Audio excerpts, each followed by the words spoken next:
Hello everyone, welcome to Lesson 8, Divide Decimals by Whole Numbers.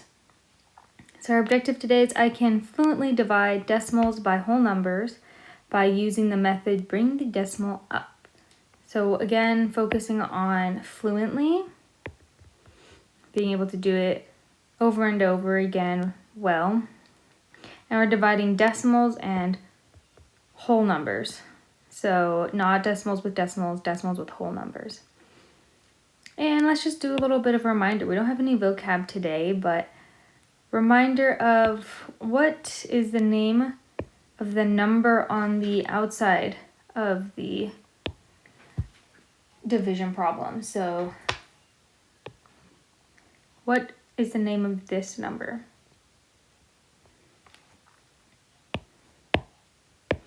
It's the divisor. Good. And underneath our division problem, what is that? The dividend.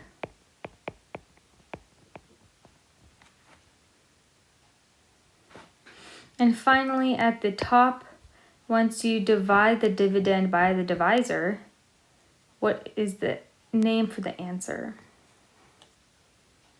It's a quotient. Good.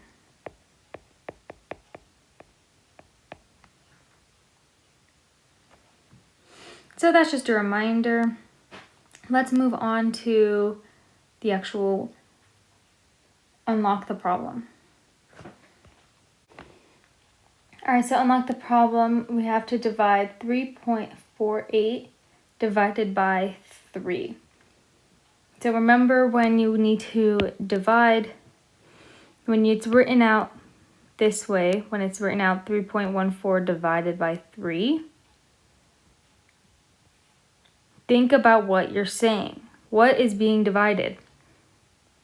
3.48, right? Because 3.4 is being divided 3 times. So when you write it, just write it how you're saying it. So it's 3.48 divided by 3. And then you solve. All right. So when you're doing a division problem with a decimal in the dividend place, bring our decimal up.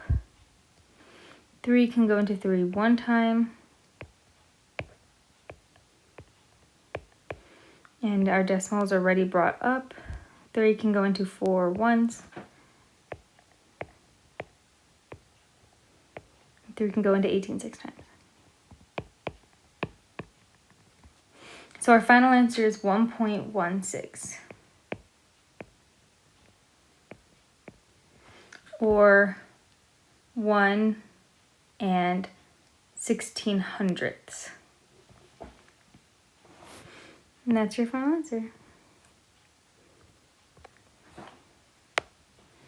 All right, let's do some steps. All right, here are our steps. So step 1 is to just set up your division problem. So we have 3.48 divided by 3. So as I said before, set it up by talking out your problem. So it's 3.48 divided by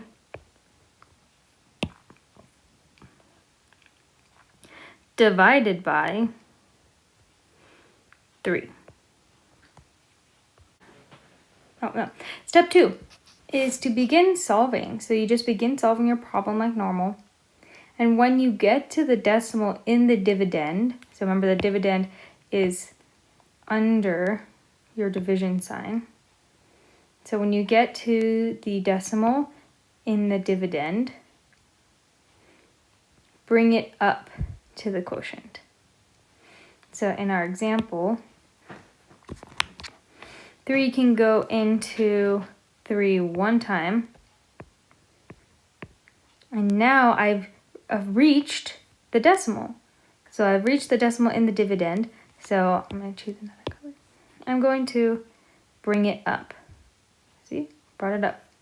That's it. If you had to solve something where the decimal was over here, you would keep solving until you reach this decimal. And step 3 is just to finish solving. I've already divided this first number in the ones, and I reached my decimal and I brought my decimal up. Now I just keep solving. 3 can go into 4 one time.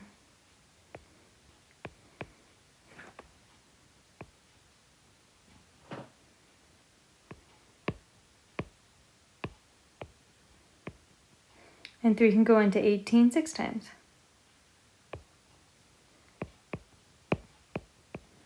So then your final answer would be 1 and 16 hundredths.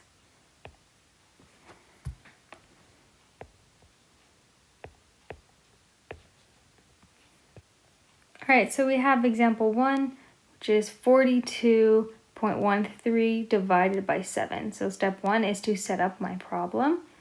So 42.13 divided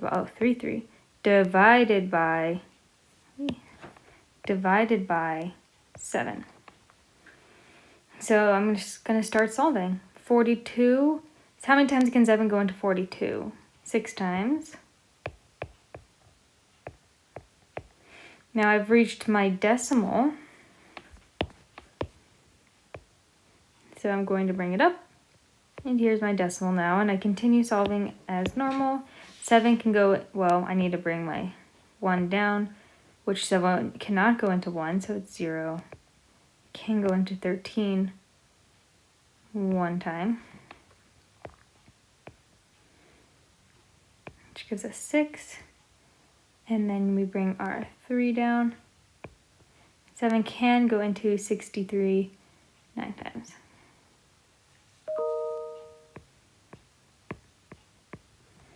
So then our final answer is 6.019, or 16 and 19 thousandths. Example 2. 1.068 divided by 4. So start by setting up my problem by just saying it out loud. 1.068 divided by 4. So 4 cannot go into 1, so it's 0 here. And I've reached my decimal, so I bring it up. Now I can look at 4 can go into 10 2 times. Then bring my 6 down, and 4 can go into 26 6 times, which gives you 24. And I have left over 2. Bring my 8 down, and 4 can go into 28 7 times. And then my final answer is 0.267, or 0 and 267 thousandths. And that is it for today's lesson. You need to move on to do your quiz and then your homework. If you have any questions, write them below or private message me. Bye, guys.